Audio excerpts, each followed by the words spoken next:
Salut! Astăzi învățăm Fa diez minor 6.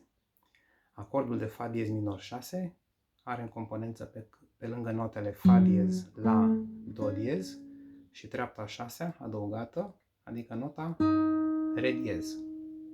Pentru a cânta acest acord trebuie să punem bare în poziția a doua cu degetul 1, degetele 2 și 3 pe coarda a 5-a și a 4-a, poziția a 4-a, iar degetul mic, degetul 4, pe coarda a doua, tot în poziția a 4-a. Ciupim toate cele 6 corzi.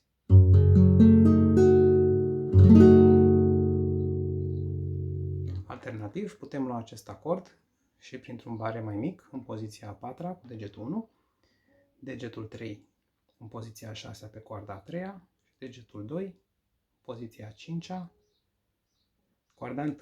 Ciupim doar de primele 4 corzi. Fa diez minor 6.